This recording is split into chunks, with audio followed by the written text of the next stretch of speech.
Good morning साथियों, मैं राजेश फिर से आपका डिसीजन क्लास में स्वागत करता हूं। चलिए हम लोग पढ़ रहे थे जो मेरा था रासायनिक समीकरण, रासायनिक अभिक्रियाएं।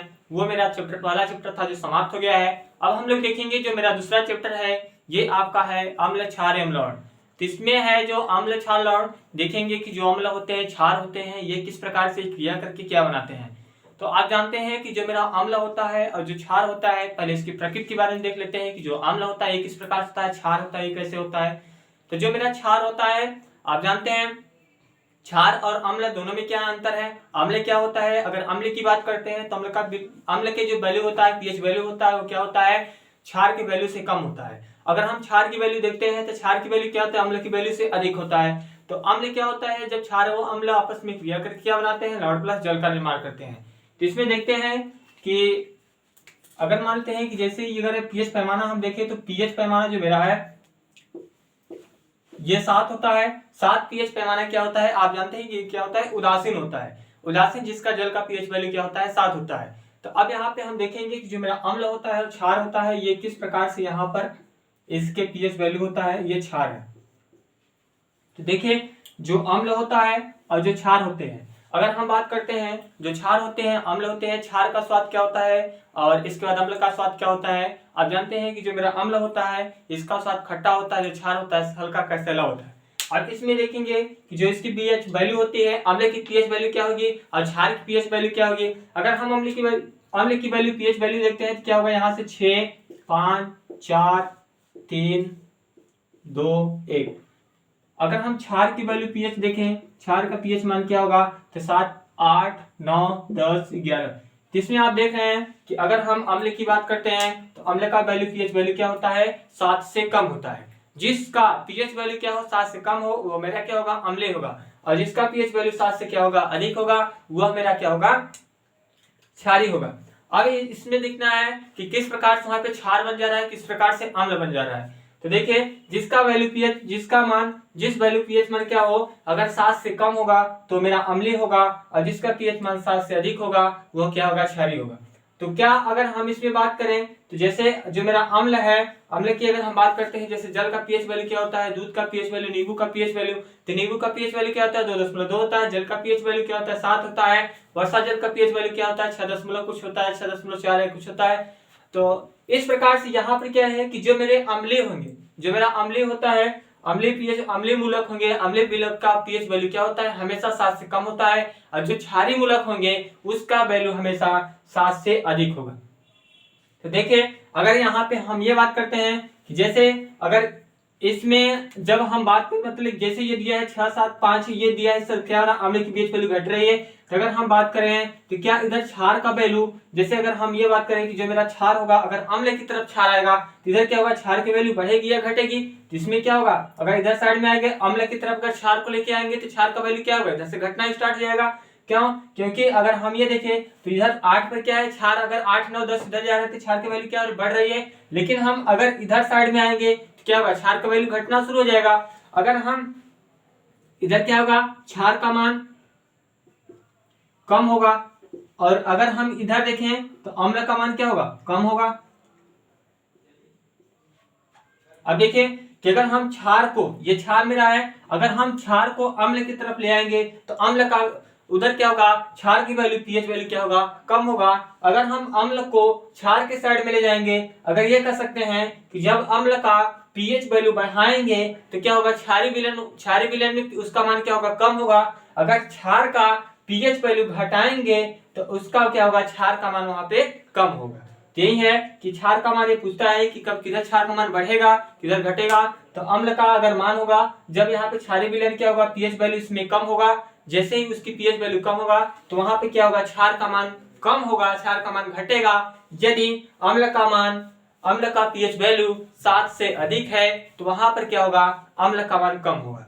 तो ये था अम्लीय विलयन और क्षारीय विलयन। ये आप जानते हैं कि जो मेरा अम्ल होता है और जो क्षार होता है, अम्ल और क्षार मिलकर क्या बनते हैं, लवण प्लस जल का निर्माण करते हैं।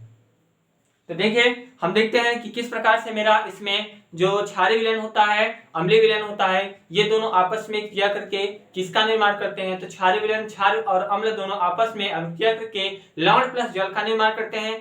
जिसमें पहला हम एक आपको प्रैक्टिकल से इसमें जो दिया गया है एग्जांपल के तौर पर दिखाएंगे कि जो मेरा हाइड्रोजन गैस है, हाइड्रोजन गैस किस प्रकार से हाइड्रोजन गैस का हम निर्माण करते हैं, किस प्रकार से हाइड्रोजन की इसकी शोधन होती है, किस प्रकार से हम जाने या इसको किस प्रकार से पहचाने कि मेरा ये कौन सी गैस है, हाइड्रोजन गैस है। तो इसमें हम देखेंगे कुछ गैसों का निर्माण करके। आप जानते हैं कि जब हम जिंक को अगर सांद्र सल्फ्यूरिक अम्ल के साथ क्रिया कराते हैं तो उसमें क्या होता है, हाइड्रोजन गैस का निर्माण होता है। अब देखिए यहाँ पे जो मेरा सांद्र सल्फ्यूरिक अम्ल है जो H2SO4 है, ये कैसा विलयन है, तो ये आपका कैसा विलयन होगा, अम्लीय विलयन होगा या क्षारीय विलयन होगा।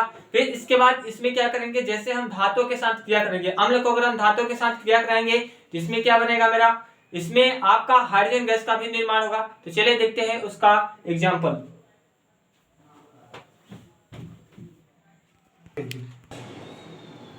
देखिए हम देखेंगे इसमें हाइड्रोजन गैस की जांच, जो हाइड्रोजन गैस है इसके किस प्रकार से इसमें जांच की जाती है।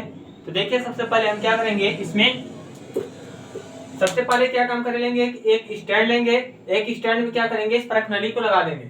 इस परख नली में क्या करेंगे, ये जो मेरा परख नली है, इस परख नली में एक निकास नली लगी होती है।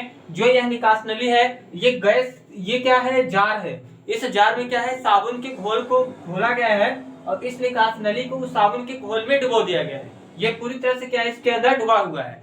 अब क्या है, किसमें जो हमारा ये परख नली है, इस परख नली में क्या करेंगे, तनु सल्फ्यूरिक अम्ल H2SO4 का विलयन लेंगे और इसमें क्या करेंगे, जिंक का टुकड़ा डाल देंगे। जैसे ही इसमें छोटे छोटे जिंक के टुकड़े डालेंगे, ये आपका जिंक है, Zn है, जैसे ही इसमें जिंक के छोटे छोटे टुकड़े डालेंगे, ये क्या है, तनु सल्फ्यूरिक अम्ल के विलयन से ये क्रिया करेगा। क्रिया करने के बाद क्या होगा कि इसमें से जिंक के जैसे क्रिया करेगा तो इसमें हाइड्रोजन के छोटे छोटे क्या होगा, बुलबुले उठेंगे। ये बुलबुले क्या होगा, इसके गैस निकलेंगे और यह गैस जाकर क्या होगा कि यह निकास नली, ये जो आपका दिख रहा है निकास नली, यहाँ पे क्या लगा है, कार्क लगा है।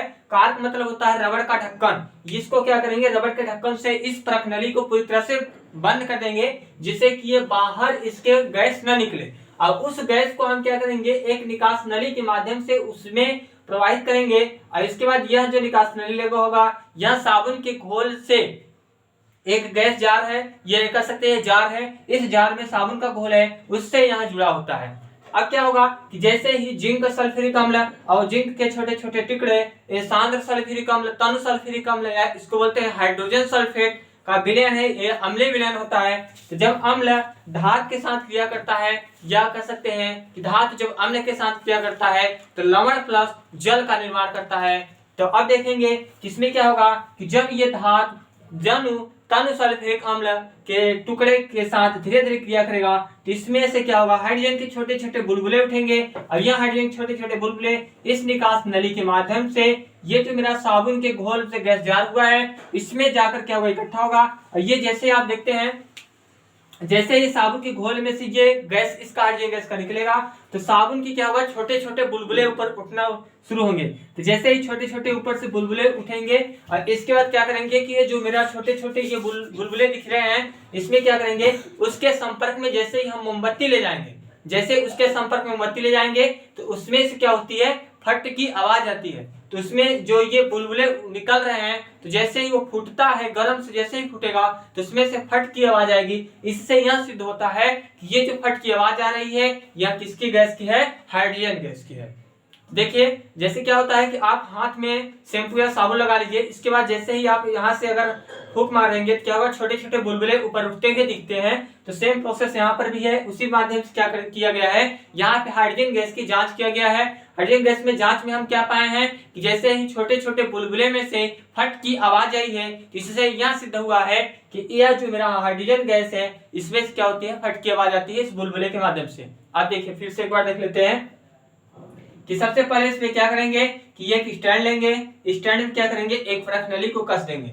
कसने के बाद क्या होगा, इस परख नली में तनु सल्फ्यूरिक अम्ल का विलयन डालेंगे और इसके बाद इसमें जिंक का टुकड़ा डाल देंगे। तो जैसे ही जिंक का टुकड़ा डालेंगे तो इसमें से क्या होगा कि ये आप देख रहे हैं हाइड्रोजन गैस के बुलबुले, तो यहाँ पर जैसे ही ये देखेंगे तो हाइड्रोजन गैस के यहाँ पे बुलबुले निकलना शुरू हो जाएगा। जैसे ही क्रिया करेगा, क्रिया करने के बाद क्या होगा कि यह गैस धीरे धीरे ऊपर उठेगा और यह निकास नली के माध्यम से यह तुरंत जाएगा किसमें, साबुन के घोल के पात्र में। जैसे ही साबुन के घोल के पात्र में जाएगा, यह जो इसका निकास नली है यह पूरी तरह से उस पानी में डूबा रहेगा। तो उसमें क्या होगा, जैसे ही गैस निकलेगा तो वह गैस निकलेगा साबुन के घोल के रूप में, और वो क्या होगा कि पूरी तरह से बुलबुले के रूप में ऊपर उठेगा। और जब उस बुलबुले के संपर्क में, यही बुलबुले हैं हाइड्रोजन गैस से भरे साबुन के बुलबुले, ये ऊपर उठा है, तो जैसे इस बुलबुले के संपर्क में हम कैंडल को ले जाएंगे, मोमबत्ती को ले जाएंगे इसके संपर्क में, तो उसमें से क्या होती है, फट की आवाज आती है, जिससे यह सिद्ध होता है कि यह मेरा कौन सी गैस है, हाइड्रोजन गैस है।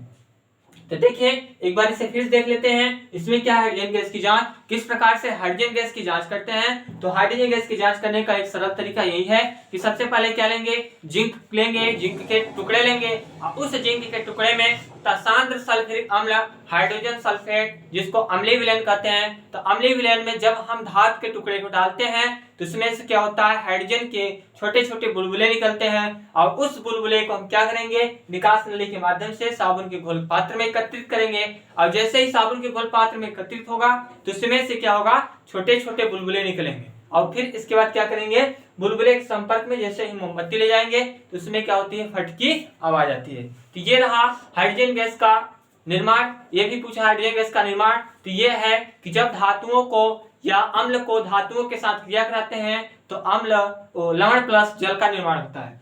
अब देखिए लवण मेरा क्या बना, अगर यहाँ पे हम देखें तो जैसे मेरा ये क्या है, जिंक है, जब हम जिंक को सांद्र सल्फ्यूरिक अम्ल के विलयन में डाले हैं, टुकड़े के साथ क्रिया कर रहे हैं, इसमें क्या बनेगा, जिंक सल्फेट बन जाएगा ZnSO4, और प्लस इसमें से क्या बनेगा, हाइड्रोजन गैस।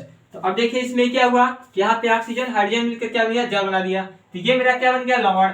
ये आपका क्या है, लवण है, और ये आपका क्या है, जल है, और ये आपका क्या है, धातु है। ये आपका धातु है और ये क्या है, अम्ल है। यही है कि जब धातु अम्ल के साथ हम क्रिया करते हैं तो लवण प्लस जल का निर्माण करते हैं। चलिए अब देखते हैं कि जो मेरा अम्ल होते हैं किस प्रकार से धातुओं के साथ अभिक्रिया करके क्या बनाते हैं। आप जानते हैं कि जो मेरा अम्ल होते हैं धातुओं के साथ अभिक्रिया करके धात्विक ऑक्साइड बनाते हैं। तो अब देखेंगे कि जो मेरा ऑक्साइड है, अब देखिए पहचानने का तरीका भी है कि कैसे हम जाने कि कौन से मेरे धातु अम्ल होते हैं, कौन से हमारे धातु क्या होते हैं, क्षार होते हैं। जैसे अगर हम बात करें तो यहाँ पर हम लिख दिए HCl। तो HCl क्या है, मेरा अम्ल है। तो इसमें क्या है कि देखिए एक छोटा सा एक ट्रिक है, अगर ट्रिक के माध्यम से सब में ट्रिक तो मेरा फॉलो नहीं होगा, लेकिन जहां तक है 70 से 80% तक मेरा वो ट्रिक काम भी कर सकता है, करता है। तो देखिए जैसे यहाँ पर क्या है, हाइड्रोजन क्लोराइड है। तो हाइड्रोजन क्लोराइड मतलब कि जिन धातु में क्या हो, हाइड्रोजन उपस्थित हो, हाइड्रोजन उपस्थित हो तो मेरा क्या होगा कि अम्लीय विलयन होगा। लेकिन अगर हम यहाँ पे बात करें तो यहाँ हाइड्रोजन भी है और ऑक्सीजन भी है, तो ये भी है हाइड्रोजन और ऑक्सीजन। लेकिन जब ऑक्साइड के रूप में निर्माण हो, जैसे सल्फर डाइऑक्साइड या कैल्शियम ऑक्साइड, तो ये क्या है, ऑक्साइड के रूप में जैसे ही निर्माण होगा तो वहां पर क्या होगा, अम्ल नहीं होगा, तो वहां पर क्या होगा, क्षारीय विलयन होगा। तो देखिए अब देखते हैं कि जो मेरा अम्ल होते हैं और क्षार होते हैं। पहले देखेंगे कि जो मेरा अम्लीय विलयन होते हैं, अम्लीय होते हैं धातुएं, एक किस प्रकार से अम्लीय विलयन होते हैं, किस प्रकार से धातुओं के साथ अभिक्रियाएं करते हैं। तो देखिए चलिए देखते हैं ये इसमें क्या है कि ये एक स्टैंड है, ये किसका निर्माण है। इसमें आप देखेंगे कि हम मान लेते हैं कि ये प्रकनली दो लिए हैं, पहला प्रकनली है और दूसरा प्रकनली है। इससे पहले प्रकनली और दूसरे प्रकनली में देखेंगे कि पहले प्रकनली हम जब लेते हैं तो क्या बनता है, दूसरे प्रकनली में क्या लेने पर क्या बनता है। तो देखिए इसमें मेरा क्या है कि जब हम एक स्टैंड लेंगे, स्टैंड में क्या करेंगे, इस प्रकनली को कस देंगे। इसमें क्या होगा, एक निकास नली लगी होती है, जो है इस निकास नली में क्या है, ये भी प्रकनली से जुड़ा होता है। और इस प्रकनली में क्या है, कैल्शियम हाइड्रोक्साइड है, जिसे बोलते हैं चूने का पानी। चूने का पानी क्या है, ये इसको बोलते हैं बुझा हुआ चूना। अगर यहीं पर आपसे पूछे बिना बुझा हुआ चूना का सूत्र क्या होगा, कैल्शियम ऑक्साइड होगा। ये होता है बिना बुझा हुआ चूना, मतलब ये चूना पत्थर है। अब जब पूछ लेगा बुझा हुआ चूना, बुझा मतलब उसको पानी में डाल दिया गया है तभी तो पूछेगा, इसलिए पूछेगा बुझा हुआ चूना मतलब पानी में डाला गया है। अब बिना बुझा हुआ मतलब पानी में भी वो नहीं डाला गया है। तो जब पानी में डाल दिया जाएगा तो हाइड्रोजन उसके साथ जरूर रहेगा। तो यहाँ पे देख रहे हैं आप हाइड्रोजन है, तो क्या है, बिना बुझा हुआ चूना नहीं है, बल्कि ये क्या है, बुझा हुआ चूना है, जिसको बोलते हैं चूना पानी, कैल्शियम हाइड्रोक्साइड। ये क्या आपका है, कैल्शियम ऑक्साइड, जिसको बोलते हैं बिना बुझा हुआ चूना। तो ये क्या है आपका, बिना बुझा हुआ चूना है, जिसका सूत्र होता है कैल्शियम ऑक्साइड, इसी को बोलते हैं चूना पत्थर। अब देखिए यहाँ पे क्या करेंगे, सबसे पहले अगर हम परख नली ए की बात करते हैं, परख नली ये ए है, ए बी है, तो परख नली पहले हम ए में बात कर लेते हैं। ए में क्या है, इसका प्रोसेस में किस प्रकार से जुड़ा हुआ है। तो सबसे पहले क्या लेंगे, आप देख रहे हैं कि एक स्टैंड लेंगे, इस स्टैंड में क्या करेंगे, एक परख नली लेकर उसको क्या करेंगे, परख नली को उसमें कस देंगे। कसने के बाद इसमें क्या करेंगे, इस परख नली में हम HCl ले लेंगे। HCl मतलब क्या है, हाइड्रोक्लोरिक अम्ल का विलयन लेंगे इसमें, इस परख नली में। इसके बाद इसमें क्या करेंगे, पहले हम क्या करेंगे, सबसे पहला काम करेंगे कि परख नली में सोडियम कार्बोनेट मतलब Na2CO3, ये क्या है Na2CO3 सोडियम कार्बोनेट है। ये क्या होता है सोडियम कार्बोनेट और सोडियम बाइकार्बोनेट, जिसको बोलते हैं खाने का सोडा, धोने का सोडा। तो ये जो आपका है सोडियम कार्बोनेट है, सोडियम बाइकार्बोनेट, सोडियम बाइकार्बोनेट का क्या हो जाएगा NaHCO3 और सोडियम कार्बोनेट क्या हो जाएगा कास्टिक सोडा जो है Na2CO3। अब देखिए इसको क्या करेंगे, इसमें डाल देंगे। डालने के बाद इसमें क्या करेंगे, अब इसको हम गर्म करेंगे और उसके साथ क्रिया कराएंगे। तो जैसे इसमें हम इसके साथ क्रिया कराएंगे तो इसमें क्या होगा कि ये जैसे ही सोडियम सोडियम कार्बोनेट इसमें डालने के बाद टुकड़े डाल देंगे। इसके बाद थिसिल, यहाँ पे लिखा है थिसल फनेल। थिसल फनेल का मतलब होता है यह एक कीप है। कीप का मतलब होता है कि जैसे आप देखिए कि अगर किसी चीज को, द्रव चीज को अगर किसी में मतलब डालना होता है तो उसमें क्या करते हैं, एक कीप की आवश्यकता होती है। कीप लेते हैं, कीप के माध्यम से क्या करते हैं, उस द्रव को उसमें डालते हैं। तो सेम इसी प्रकार से, इस प्रकार से होता है कि मान लेते हैं कि ये आपका एक कोई भी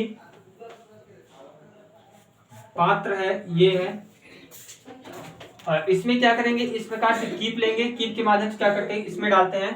तो ठीक इसी प्रकार से इसमें क्या करेंगे, हाइड्रोक्लोरिक अम्ल के विलयन को डालेंगे। तो जैसे ही हाइड्रोक्लोरिक अम्ल का विलयन इस Na2CO3 सोडियम कार्बोनेट के साथ क्या होगा, इसमें से क्रिया करेगा। और क्रिया करने के बाद इसमें क्या बनता है, आपका समीकरण बनेगा, जिसमें क्या होगा कि HCl और जल प्लस कार्बन डाइऑक्साइड का निर्माण करेगा। इसमें हम देखते हैं किस प्रकार से यहाँ पे निर्माण करेगा। यहाँ पर लिख दे रहे हैं परख नली ए में क्या होगा कि जब हम क्या ले लेंगे, HCl ले लेंगे। HCl को हम किसके साथ क्रिया करा रहे हैं, सोडियम कार्बोनेट के साथ। मतलब पहले हम क्या लेंगे, धातु लेंगे। धातु मेरा क्या होगा Na2CO3। अब जब धातु को हम किसके साथ क्रिया कराएंगे, अम्ल के साथ। यही है कि जब धातुओं को अम्ल के साथ क्रिया कराते हैं क्या बनता है मेरा, यहाँ पे लवण प्लस जल का निर्माण होता है। तो अब यहाँ पे देख रहे हैं कि जब हम धातु को अम्ल के साथ क्रिया कराएंगे, ये क्या था आपका Na2CO3 आपका धातु है, सोडियम कार्बोनेट है। और इसके बाद इसमें क्या करेंगे, HCl का विलयन डालेंगे। तो जैसे इसमें से विलयन डालेंगे तो विलयन डालने के बाद मेरा बना क्या उसको दिखा रहे हैं। इसमें क्या ले लिए, सोडियम कार्बोनेट, और फिर इसके बाद क्या ले लिए, HCl।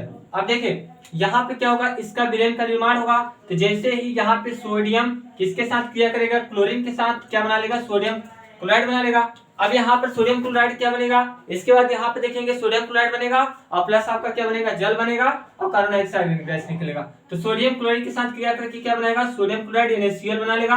और प्लस इसमें आप देख रहे हैं कि हाइड्रोजन और ऑक्सीजन दोनों क्रिया करके जल का निर्माण करेगा।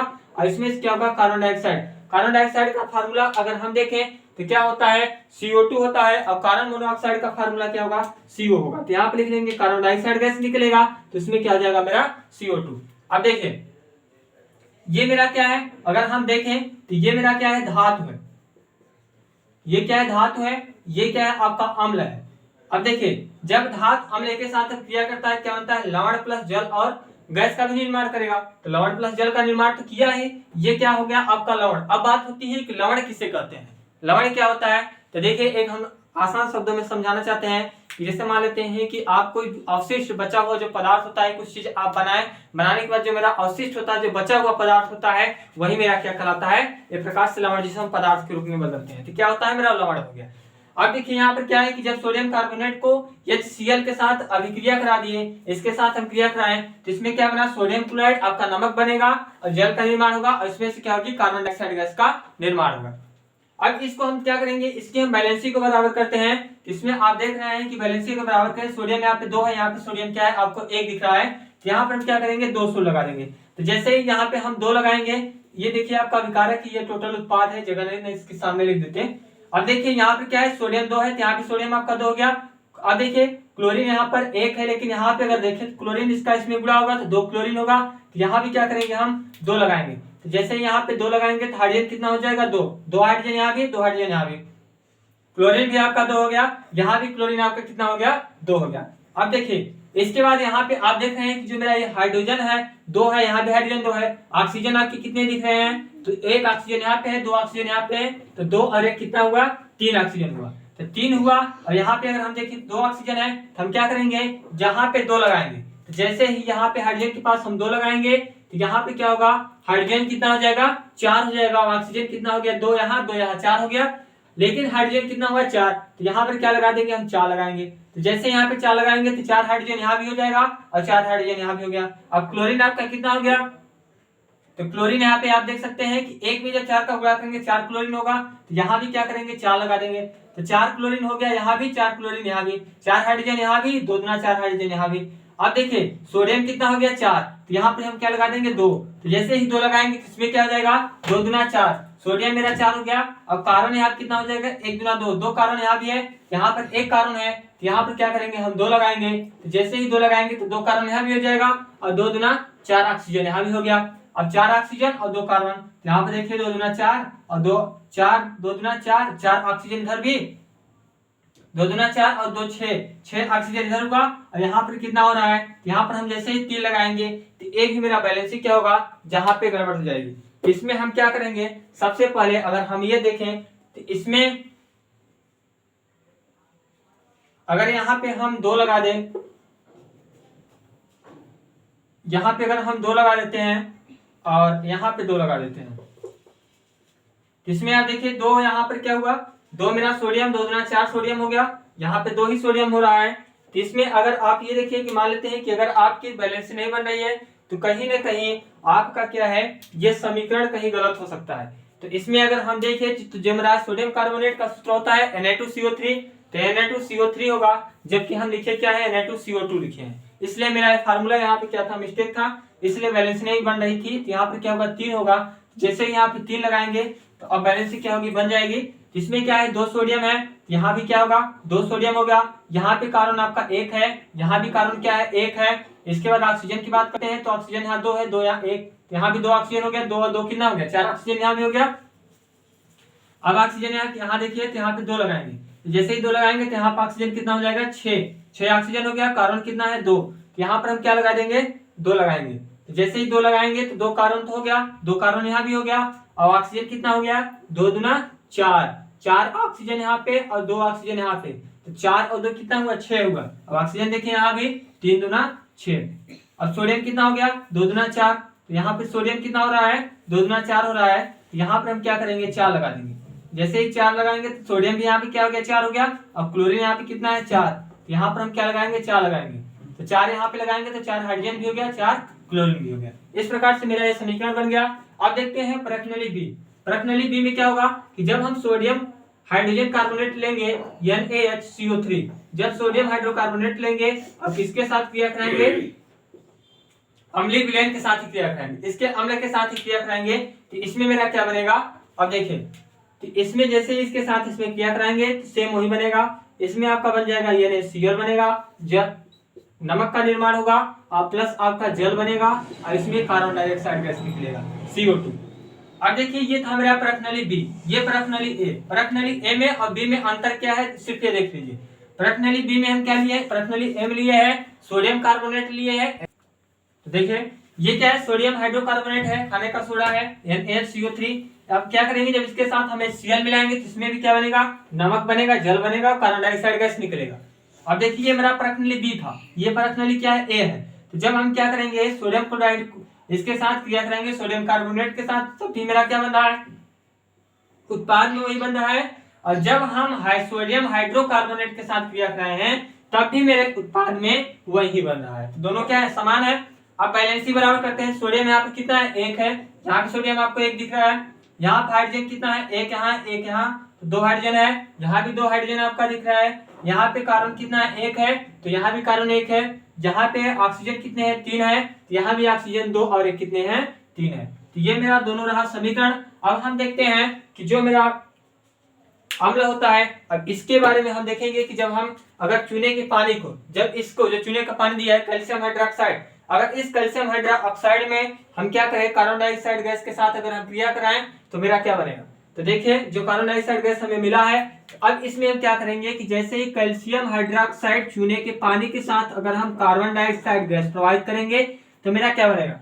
तो इसमें जो मेरा कार्बन डाइऑक्साइड गैस है कैल्शियम हाइड्रोक्साइड के साथ जैसे ही इसके साथ हम क्रिया कराएंगे तो इसमें क्या बनेगा कैल्शियम कार्बोनेट बन जाएगा CaCO3 और प्लस यहाँ पर आपका क्या बन जाएगा जल बनेगा। ये जो CaCO3 है ये आपका क्या है श्वेत अवक्षेप है, श्वेत मतलब सफेद अवक्षेप है कैल्शियम कार्बोनेट CaCO3। अब देखिए ये क्या था कि जब हम चूने के पानी में अगर हम कार्बन डाइऑक्साइड गैस का प्रोवाइड करते हैं तो इसमें मेरा क्या बनता है, कैल्शियम कार्बोनेट, और प्लस इसमें क्या होता है आपका जल का निर्माण होता है। अगर हम पुनः इसी को कैल्शियम कार्बोनेट को CaCO3 को पुनः अगर हम कैल्शियम कार्बोनेट को जल के साथ और इसके बाद कार्बन डाइऑक्साइड गैस प्रोवाइड करते हैं तो क्या बनता है, इसको देखते हैं कि जैसे ही हम कैल्शियम कार्बोनेट CaCO3 को किसके साथ क्रिया करा दें, जल plus carbon dioxide gas CO2, ये है कि जब कैल्शियम कार्बोनेट जो मेरा उत्पाद हुआ है उसी में अगर हम अलग से कैल्शियम कार्बन डाइऑक्साइड गैस के साथ क्रिया कराते हैं तो मेरा यहाँ पर क्या बनेगा, इसको देखते हैं। तो जैसे हम इसके साथ अभिक्रिया कराएंगे तो ये क्या मेरा बनेगा, कैल्शियम हाइड्रोकार्बोनेट बन जाएगा। तो यहाँ पर सूत्र हो जाएगा इसका CaHCO3 का होल ट्वाइस, ये क्या बन जाएगा CaHCO3 का होल ट्वाइस, जो ये मेरा क्या होता है, जलीय विलयन का एक प्रकार से अपघटन हुआ। तो अब इसमें अगर हम ये देखें तो इसमें आपको ये भी एग्जांपल दिख रहा है कि ये मेरा क्या है, संयोजन अभिक्रिया हो रहा है। ये क्या थे, अलग अलग अभिकारक थे, अलग अलग अभिकारक मिलकर एकल नए उत्पाद का निर्माण किए हैं जिससे हम क्या बोलते हैं, संयोजन अभिक्रिया। संयोजन मतलब जोड़ना, सब मिलकर क्या बना दिया है, एक। फिर से देख लीजिए इसमें क्या था, जो मेरा प्रश्नावली ए था कि जब हम सोडियम कार्बोनेट को HCl के साथ क्रिया कराएंगे, HCl सांद्र सल्फ्यूरिक हाइड्रोक्लोरिक अम्ल के साथ जब क्रिया कराएंगे तो सोडियम क्लोराइड प्लस जल प्लस कार्बन डाइऑक्साइड गैस का निर्माण होता है। ये मेरा था प्रश्नावली ए में। पुनः जब प्रश्नावली बी में हम क्या करेंगे, जब सोडियम हाइड्रोकार्बोनेट को हाइड्रोक्लोरिक अम्ल के साथ ही क्रिया कराएंगे तब भी मेरा क्या बनेगा, सोडियम क्लोराइड प्लस जल प्लस कार्बन डाइऑक्साइड गैस का निर्माण होता है। अब अगले देखिए कि जब हम कैल्शियम हाइड्रोक्साइड, जब हम चूने के पानी में कार्बन डाइऑक्साइड गैस प्रोवाइड करते हैं तो मेरा क्या बनता है, कैल्शियम कार्बोनेट प्लस जल का निर्माण होता है। अब जब हम कैल्शियम कार्बोनेट प्लस जल में ही अगर हम कार्बन डाइऑक्साइड गैस प्रोवाइड करते हैं तो क्या बनता है कि जब कैल्शियम कार्बोनेट के जलीय विलयन में कार्बन डाइऑक्साइड गैस प्रोवाइड करने पर क्या बनता है, कैल्शियम हाइड्रोकार्बोनेट बनता है। तो देखिए ये क्वेश्चन पूछता है कि जब कैल्शियम कार्बोनेट के जलीय विलयन में कार्बन डाइऑक्साइड गैस प्रोवाइड करने पर मेरा क्या उत्पाद होता है या किसका निर्माण होता है। तो अब इसमें क्या होगा कि यहाँ पे क्या बना, आपका कैल्शियम हाइड्रोकार्बोनेट बना है। तो ये था आपका प्रश्नावली ए और प्रश्नावली बी। अब देखिए जो मेरा ये है, फिर से देख लीजिए कि जो स्टैंड है, अगर इसी में हम जब कैल्शियम कार्बोनेट और सोडियम कार्बोनेट को अगर हम हाइड्रोक्लोरिक अम्ल के साथ क्रिया कराते हैं तो मेरा क्या बनता है, सोडियम क्लोराइड नमक प्लस जल प्लस कार्बन डाइऑक्साइड गैस का निर्माण होता है। अगर इसी प्रश्नावली में हम सोडियम कार्बोनेट को न लेकर अगर हम सोडियम हाइड्रोकार्बोनेट का लेते हैं, सोडियम हाइड्रोकार्बोनेट लेते हैं जलीय विलयन, जो ये क्या है, अब जानते हैं खाने का सोडा है, तो तब अगर इसके साथ अगर हम हाइड्रोक्लोरिक अम्ल के विलयन के साथ क्रिया कराते हैं तभी मेरा क्या बनता है, सोडियम क्लोराइड प्लस जल प्लस कार्बन डाइऑक्साइड गैस का निर्माण होता है। पुनः अगर हम जब कैल्शियम हाइड्रोक्साइड चूने के पानी के साथ अगर हम कार्बन डाइऑक्साइड गैस का निर्माण कराते हैं, कार्बन डाइऑक्साइड गैस के साथ अगर हम क्रिया कराएंगे तो मेरा क्या बनेगा, कैल्शियम कार्बोनेट प्लस जल का निर्माण होगा। अब पुनः जब हम कैल्शियम कार्बोनेट और जल के निर्माण में क्या करेंगे, कैल्शियम कार्बोनेट के जलीय विलयन में पुनः हम कार्बन डाइऑक्साइड गैस प्रोवाइड करेंगे तो मेरा क्या बनेगा, कैल्शियम हाइड्रोकार्बोनेट का निर्माण होता है। तो जी दोस्तों ये रहा मेरा हाइड्रोक्लोरिक अम्ल और ये सोडियम कार्बोनेट और सोडियम हाइड्रोकार्बोनेट, और यह मेरा कैल्शियम हाइड्रोक्साइड जो चूने के पानी के साथ क्रिया कराए हैं। अब इसमें हम देखिए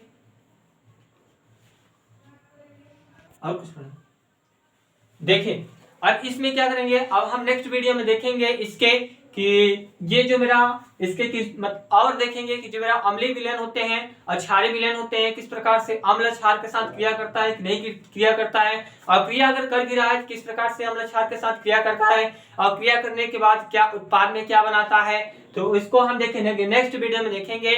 और इसके बाद इसमें कुछ और हम लोग देखेंगे कि जो मेरे ये ऑक्साइड होते हैं कि जैसे धातुएं होती हैं क्षार के साथ क्रिया करके या अम्ल क्षार के साथ क्रिया करके क्या बनाते हैं, धातु ऑक्साइड का निर्माण करते हैं। तो कौन से धातुएं क्या होती हैं, किस प्रकार से तेजी से क्रिया करती हैं, कौन सी धातुएं तेजी से क्रिया नहीं करती हैं, तो हम दोस्तों अब नेक्स्ट वीडियो में देखेंगे। तो मेरा ये है आपसे निवेदन है कि मेरे इस चैनल को सब्सक्राइब करें और लाइक करें, कमेंट करके जरूर बताएं कि ये मेरा वीडियो कैसा रहा। धन्यवाद दोस्तों।